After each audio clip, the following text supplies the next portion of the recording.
আসসালামু আলাইকুম।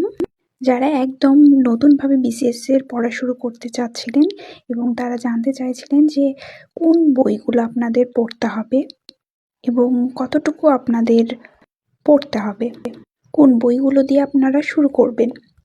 প্রথমে আমি নবম দশম শ্রেণীর বাংলা ব্যাকরণ পুরাতন বইটা দেখাচ্ছি। প্রথমে আপনাকে এই বইটা অবশ্যই সংগ্রহে রাখতে হবে এবং এই বইটাই মেইনলি আপনাকে পড়তে হবে ব্যাকরণের জন্য। অনেক জব সেক্টরে কিংবা জব পরীক্ষাতে এই বই থেকেই কমন এসে, তাই এই বইটি আপনাকে সংগ্রহে রাখতে হবে। তার সাথে পাশাপাশি এই যে নবম দশম শ্রেণীর যে নতুন ব্যাকরণ বইটা আছে সেটাও সংগ্রহে রাখতে হবে অবশ্যই। এবং এই বইয়ে ওই বইয়ের তুলনায় কম আছে এবং তেমন ধরনের নেই, কিন্তু কিছু কিছু নতুন সংস্করণ করা হয়েছে, সেগুলো দেখার জন্য এই বইটি আপনি পাশাপাশি রাখতে পারেন।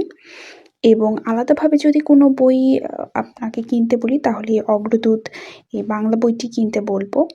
এছাড়াও অভিযাত্রী এগুলোও পাওয়া যায়, কিন্তু আমার অগ্রদূত এই বইটি পড়ে অনেক ভালো লেগেছে। এখানে বাংলা সাহিত্য এবং ব্যাকরণ পার্ট দুইটাই একসাথে আছে এবং বাংলা সাহিত্য অনেক ভালো করে এই যে সব কবিদের নাম এবং লেখকদের পরিচিতি এবং কতটুকু পড়তে হবে এগুলো সব কিছুই ভালোভাবে এবং ডিটেলসে দেওয়া আছে।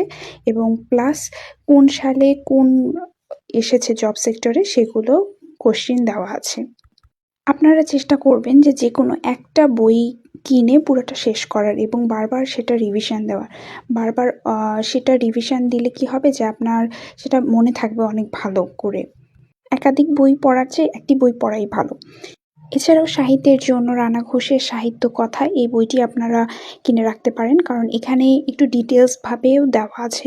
আপনারা আগে অগ্রদূত বইটা শেষ করবেন এবং শেষ করার পর যদি আরও জানতে চান কিংবা আরও পড়তে চান তাহলে আমি এটা সাজেস্ট করব।